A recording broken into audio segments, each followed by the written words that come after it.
Pentium processor, March 22, 1993. That was the day Intel launched the Pentium processor. And honestly, this was the moment computers started becoming something ordinary people actually wanted.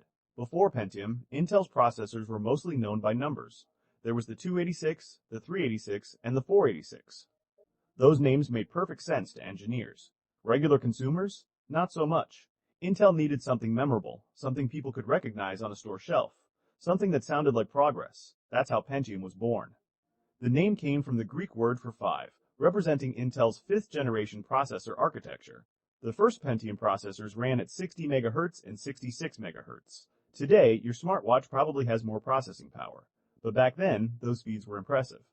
For many families, Pentium was the processor that introduced them to CD-ROM games, digital photos, multimedia software, and the early internet. More importantly, it felt fast. Programs opened quicker, Windows responded faster, games became smoother. Intel achieved this by introducing a superscalar design that could process multiple instructions at the same time. You don't need to remember the technical term, just remember the result.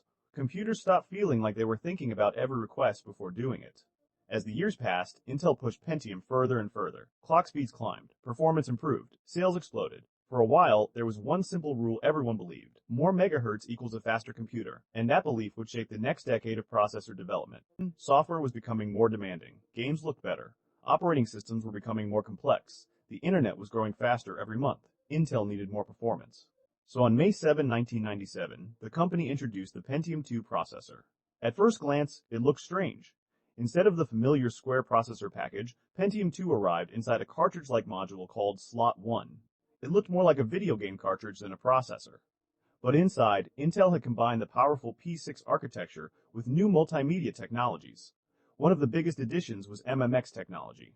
Multimedia applications were becoming increasingly popular, and Intel wanted Pentium II to handle audio, video, and graphics more efficiently. For consumers, this meant smoother experiences in games, music playback, and digital media applications. Pentium II quickly became the processor of choice for performance-oriented home computers. If you had a high-end PC in the late 1990s, there was a good chance a Pentium II was sitting inside it. But Intel wasn't finished. The internet boom was about to change everything. And Intel had another processor ready. February 26, 1999. Intel launched the Pentium III processor, and this one arrived at exactly the right time. The internet was exploding. Websites were becoming more advanced. Digital cameras were appearing in homes. Online gaming was starting to become popular. People weren't just using computers for work anymore, they were using them for everything.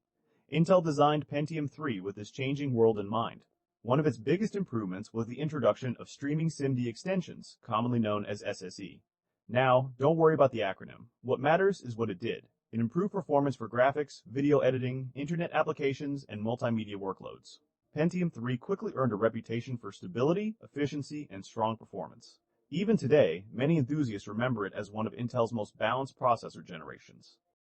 For a brief period, Intel seemed unstoppable. Then the company became obsessed with one number: clock speed. And that obsession would create one of the most controversial processor generations in Intel's history. November 20, 2000. Intel introduced the Pentium IV processor. And if you were shopping for a computer in the early 2000s, you probably remember the advertisements. 1.5 GHz, 2 GHz, 3 GHz. Every commercial seemed focused on one thing: bigger numbers. Intel built Pentium IV around a new architecture called NetBurst. The goal was simple: push clock speeds higher than ever before. And initially, it worked. Clock speeds climbed rapidly, eventually crossing 3 GHz, then approaching 4 GHz. The problem was heat, lots of heat. As clock speeds increased, power consumption skyrocketed. Cooling requirements became more demanding, and performance gains started shrinking. Intel was winning the clock speed race.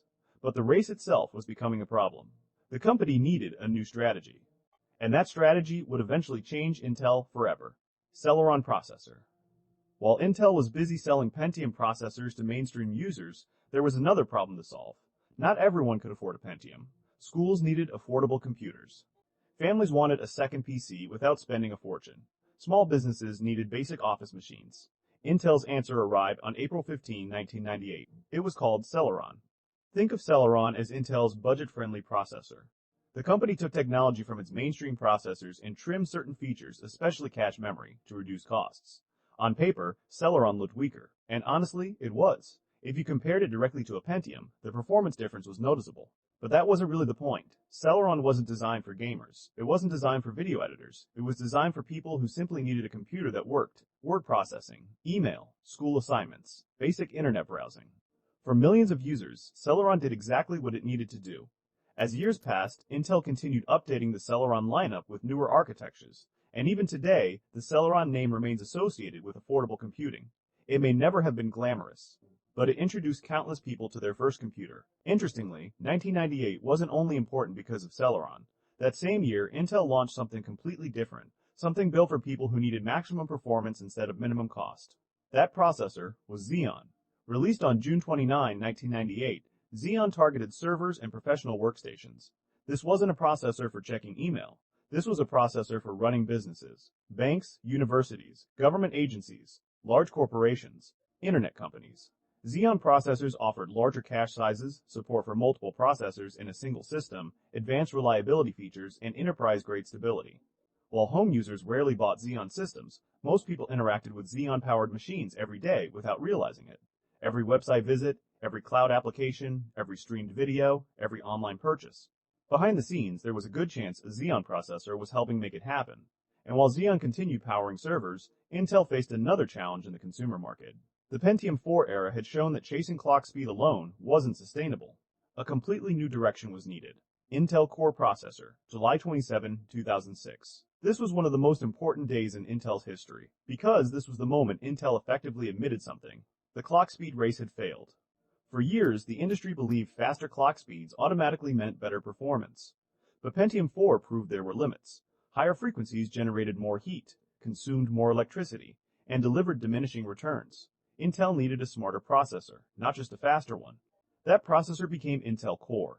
Instead of focusing on raw frequency, Intel focused on efficiency. The result was dramatic. Computers became faster while consuming less power. Laptops ran cooler. Battery life improved. Applications felt more responsive. This shift transformed Intel's future. But one processor in particular became the hero of this new era, Core 2 Duo processor. If there is one processor family that saved Intel's reputation, it was Core 2 Duo. Released in July 2006, Core 2 Duo introduced true dual-core performance to mainstream users. Now, instead of one processor core handling everything, there were two working together. At first, many people didn't understand why this mattered. Then they started multitasking, playing music while browsing the internet, editing photos while downloading files, running multiple programs simultaneously. Suddenly, computers felt dramatically smoother. Core 2 Duo wasn't just faster than Pentium IV. In many situations, it completely embarrassed it. And unlike Pentium IV, it achieved this without turning your computer into a space heater. For gamers, students, office workers, and enthusiasts, Core 2 Duo quickly became the processor to own. Intel was back on top, but users always want more. And soon, 2 cores would no longer be enough. January 7, 2007. Intel decided it was time to double everything. Core 2 Quad arrived with 4 processing cores. Today, 4 cores sounds normal. Back then, it sounded almost ridiculous. Many software applications couldn't even use 4 cores effectively. But enthusiasts immediately understood the potential. Video editing became faster. Rendering became faster. Multitasking became easier. And gamers finally had a processor that could handle increasingly complex titles. One processor became especially famous, the Q6600. For years, it was considered one of the best value processors Intel ever produced. People overclocked it, modified it, built gaming systems around it. Even today, many enthusiasts remember it with genuine affection. But another major shift was approaching. Intel was about to introduce a naming system that millions of people still recognize today. January 7, 2010. Intel launched Core i3, and suddenly, processor shopping became much easier. Instead of confusing model numbers, buyers could understand processor tiers at a glance. Core i3 represented the entry level, but don't let that fool you. These processors were surprisingly capable. With technologies like hyperthreading, many Core i3 models could handle multiple tasks simultaneously despite having fewer physical cores. For students, families, and office users, Core i3 became the perfect everyday processor. Web browsing, video streaming, office applications. Like gaming, it handled all of them comfortably, and most importantly, it made modern computing affordable. Core i5 processor. If Core i3 was the sensible choice, Core i5 was the sweet spot. Launched in September 2009, Core i5 quickly became Intel's most popular processor family, and honestly, it deserved that reputation. Core i5 offered enough performance for gaming, productivity, content creation, and multitasking, without reaching the premium prices of higher-end models. For many years, asking someone which processor to buy resulted in the same answer: get a Core i5. It wasn't the cheapest. It wasn't the fastest. It was simply the best balance. Generation after generation, Intel refined the formula, and millions of gaming computers were built around Core i5 processors. On November 17, 2008, Intel launched Core i7, and suddenly enthusiast computing entered a new level. Core i7 introduced more cores, more threads, larger cache sizes, and stronger multitasking capabilities. This was the processor for power users, video editors, designers, streamers, gamers who wanted maximum performance. For the first time, many consumers had access to workstation-level capabilities without buying expensive professional hardware. Core i7 quickly became the dream processor for PC enthusiasts. If Core i7 5 was practical, Core i7 was aspirational, and for nearly a decade it represented Intel's highest mainstream performance tier. Then, something changed. Workloads became heavier, creators demanded more power, and Intel introduced something even bigger: Core i9 processor. This wasn't just another processor launch. It was Intel acknowledging that many users needed far more processing power than ever before. Video creators were editing 4K and 8K footage. Three-dimensional artists were rendering increasingly complex scenes. Software developers were compiling massive projects. Streamers were gaming and broadcasting simultaneously. Core i9 delivered more cores, more threads, higher boost frequencies, and substantially more performance. The message was simple: if Core i7 wasn't enough, Core i9 was waiting. For enthusiasts, it became the ultimate desktop processor. But while Intel was adding more cores, another technological revolution was beginning: artificial intelligence, and that would reshape processor design once again. Core Ultra Processor. December 14, 2023. Intel introduced Core Ultra processors, and this launch represented something bigger than a simple rebranding. For decades, processors focused mainly on traditional workloads. Now they needed to handle artificial intelligence as well. Core Ultra introduced a dedicated neural processing unit. In simple terms, a specialized engine designed specifically for artificial intelligence tasks. Features like background blur, real-time translation, image enhancement, noise reduction, all could run more efficiently. Intel also retired the familiar i branding for this generation. Instead of Core i5, users now saw Core Ultra 5. Instead of Core i7, Core Ultra 7. The industry was entering a new era, and Intel wanted the branding to reflect that shift. Core Ultra Series 2 processor. Arrow Lake, October 24, 2024. Intel launched Arrow Lake. This generation brought the hybrid architecture concept even further.